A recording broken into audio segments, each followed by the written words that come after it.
All righty. So, do you have any other questions before we begin? No, I don't. Okay. Okay. So today we are talking about Ken Kesey's One Flew Over the Cuckoo's Nest.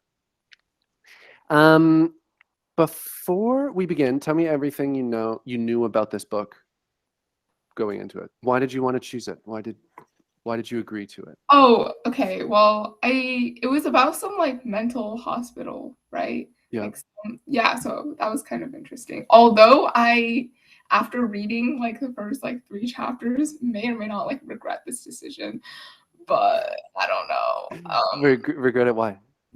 Because okay, I'm just gonna if this is one of those books where like the main the narrator like is giving us false information, like he's imagining like the whole thing, or if like one of the characters aren't real, I'm gonna be like really mad.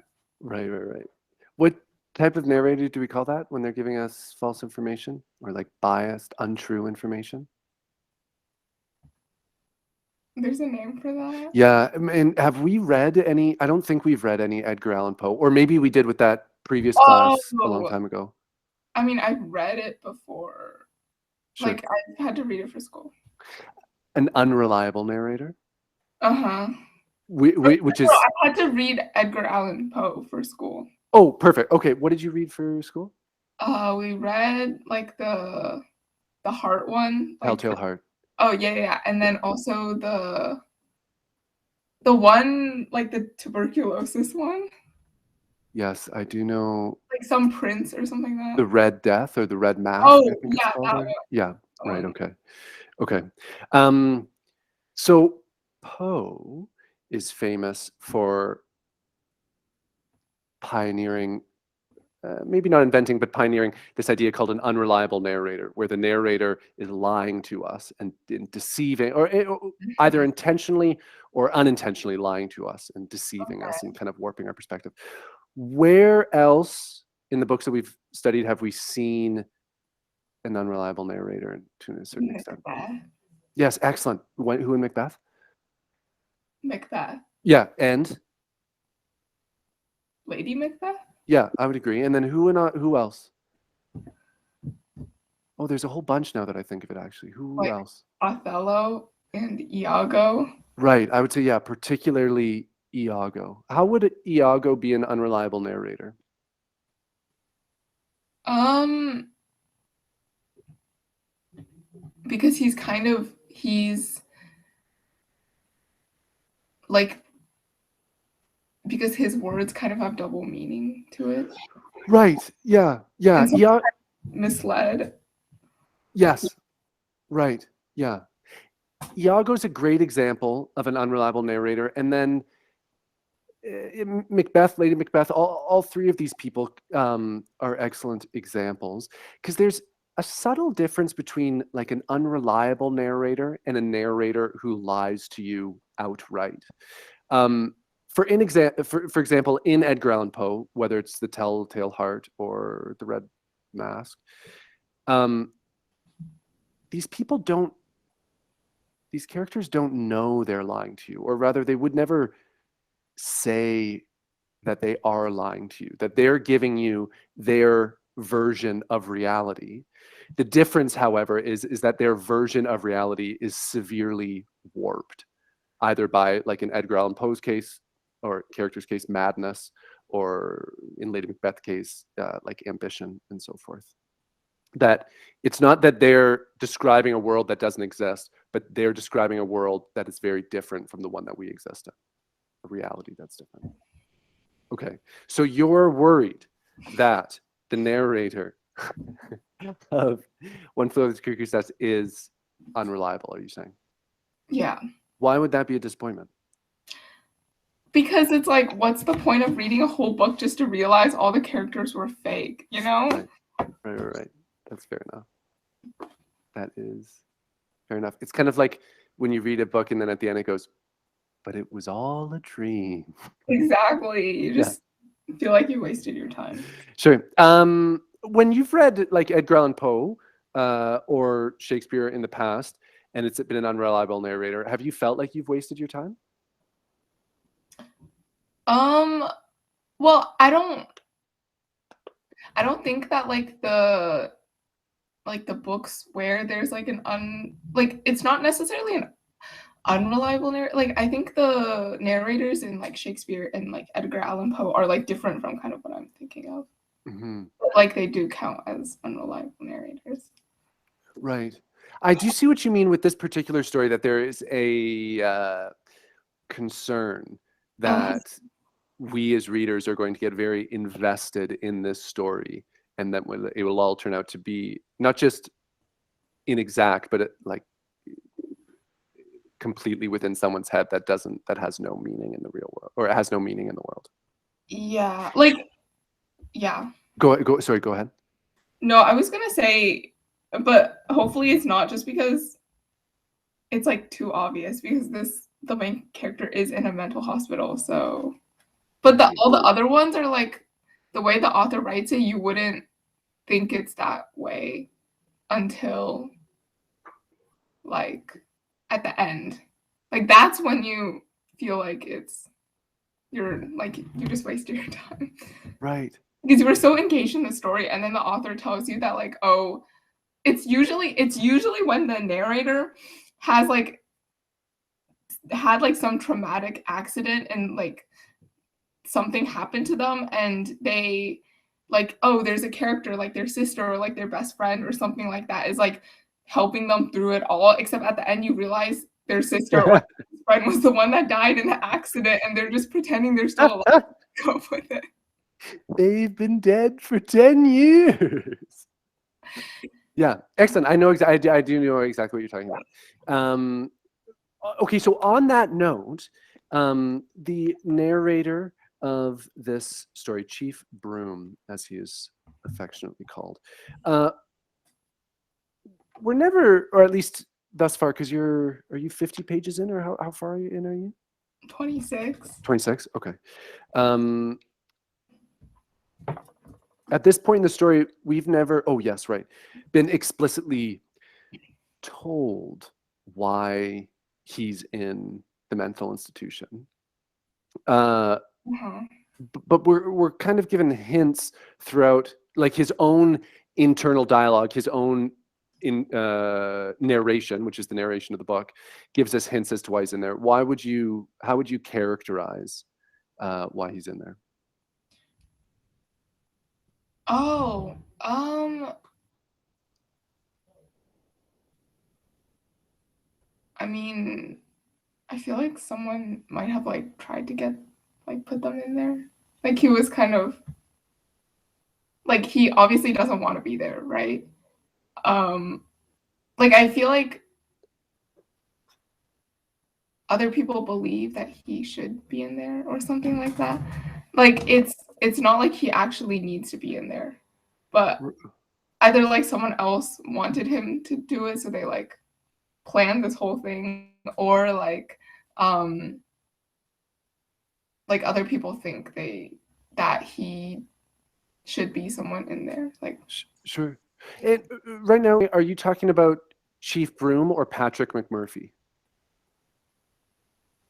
wait, who's both of them? Wait, the narrator or like the other like dude that's like violent? Exactly. Yeah, it's kind of a weird book in that the narrator is not the protagonist. So that the narrator is Chief Broom, this guy who kind of pretends to be deaf and just sweeps the floor quietly and keeps to himself. And then Patrick McMurphy, which is the main character of the book, who comes in as this. Then I think the narrator is, I don't know about the narrator, but like the other dude, he probably, oh wait. Then the Patrick guy, I think people think he should be in. Right. That's an excellent point, that it is, out of all the characters, out of at least most of the characters, it is unclear exactly as to why Patrick McMurphy is in the mental institution. That over the course of the story, kind of like Iago talking about why he wants to break up Desdemona and Othello. much like Iago's story always changes as to why he hates Othello so much, Patrick McMurphy's, the story surrounding why Patrick McMurphy is in the mental institution, it kind of changes and shifts throughout the course of the story, that there never seems to be an exact reason. Oh, okay. With the narrator, Chief Broom, let's... Okay. If we may, this is great that we have the same edition. I was thinking about that just before class this time, that all our pages match up.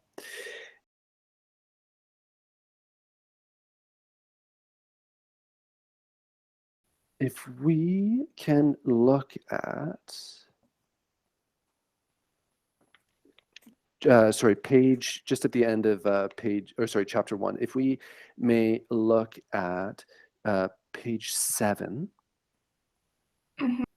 So there are these, as the story refers to them as black boys, which are kind of like the orderlies around the institution, which carry out the nurse's bidding, if you will. There's a paragraph that starts, "The least black boy and one of the bigger ones catch me." May you read that out for, I'm not going to make you read the whole thing, but I'll tell you when to stop. "The least black boy and one of the bigger ones catch me before I get 10 steps out of the mop closet and drag me back to the shaving room. I don't fight or make any noise. If you yell, it's just tougher on you.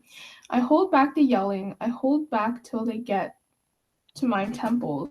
I'm not sure it's one of those substitute machines and not a shaver till it gets to my temples. Then I can't hold back. It's not a willpower thing anymore. When they get to my temples, it's a button pushed, says air raid, turns me on so loud it's like no sound. Everybody yelling at me, hands over their ears from behind a glass wall, faces working around in talk circles, but no sound from the mouths. My sound soaks up all other sound. They start the fog machine again, and it's snowing down cold and white all over me like skim milk, so thick I might even be able to hide it if they didn't have a hold on me. I can't see. Okay. Perfect. Okay. On just a literal level, what in the world is going on in this paragraph? These, like, people are attacking him with some machine. Yes. Okay, that's good. That these orderlies have grabbed him. He was in the, where was he? Like the closet, the mop closet. Mm-hmm. And then just before that, Nurse Ratched, who's going to be central to this story, says, let's start the week by shaving poor Mr. Bromden. Okay, so these orderlies take him out of the mop closet, and I'm not sure if it's one of those substitute machines and not a shaver till it gets to my temples. So they take him out of the closet, and then what happens? I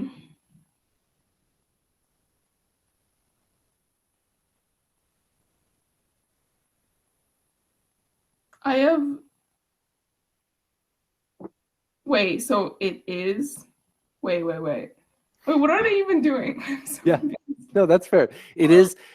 When I first read this first chapter, I'm not finished the book yet, but I'm confident saying this first chapter is by far the most confusing of all the chapters.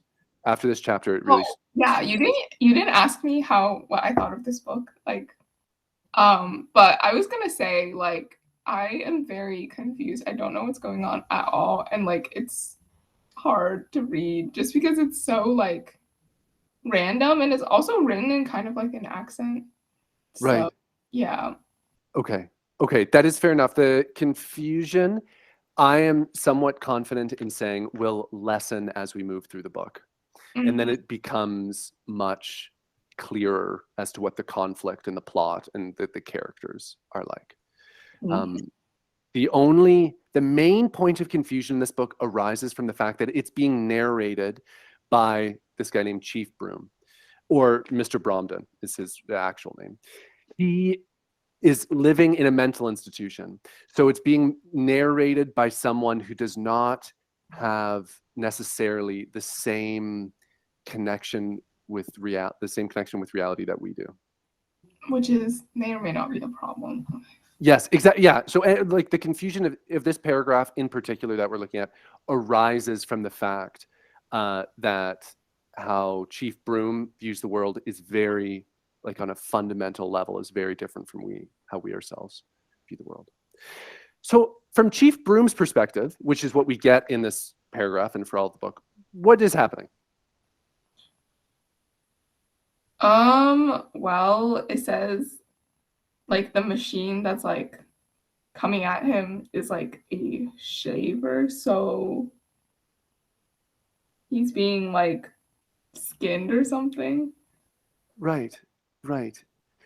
And then, okay, so it's either, so shaver here refers to like a razor, kind of like an electric razor. So it's either a shaver or a substitute machine. And he's not sure until it gets to his temples, but on his head. And then when it gets to his temples, everything falls apart. And then this fog machine starts up and he starts to scream. What is going on at that part? So not sure. Like he's getting some sort of tortured. Yeah, very much so. From his perspective, he is being tortured by these elaborate, otherworldly machines that not only don't exist in reality, but also like serve no real purpose aside from torture, really. Okay, so from Chief Broom's perspective, he is being held down and tortured. From the orderly's perspective, what are they doing?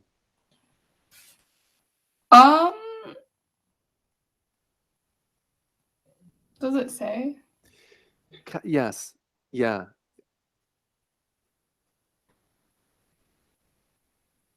Let me rephrase the question.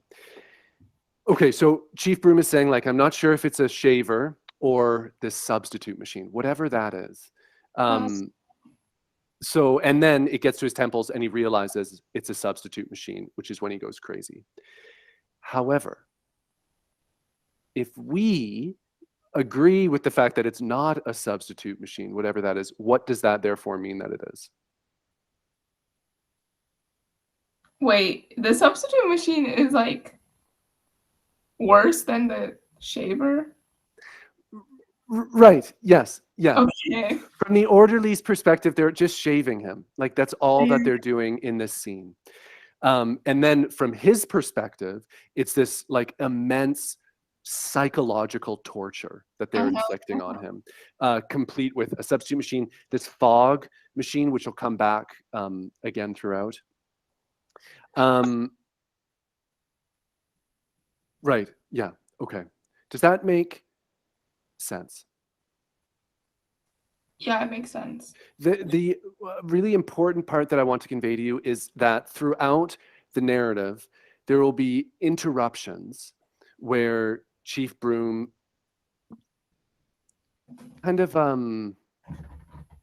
updates the reader on what's happening, but the updates are incredibly bizarre, that it usually has to do with some sort of like machine moving through the room, or this fog machine, or these weird instruments of torture, or people's bodies turning into machines quite often.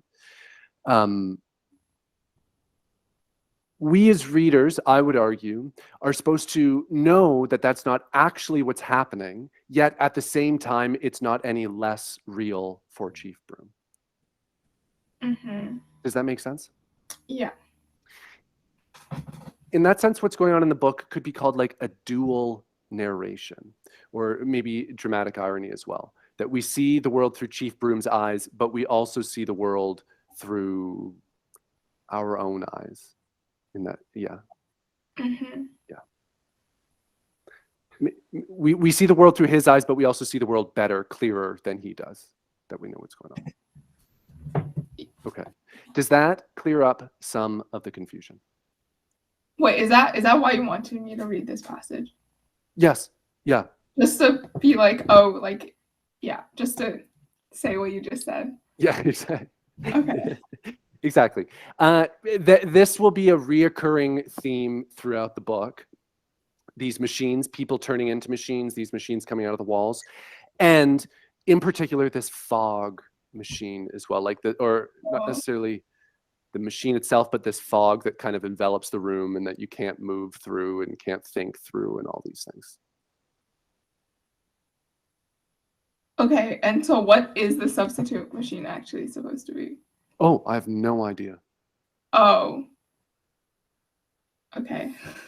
Part of the reason, at least at this point in the novel, that we're strongly led to believe that Chief Broom is in the mental institution. Not only is he in there, but he's also probably never going home, is because he sees the world as this complex organization of machines that are out to get him. Like he sees it through a paranoid lens that people are machines. There are these elaborate machines of torture and so forth, when really it's just a shaving razor. Oh, okay. Make sense? Yes. That's the most complicated part in the book. That is the most complicated part of the book. Okay.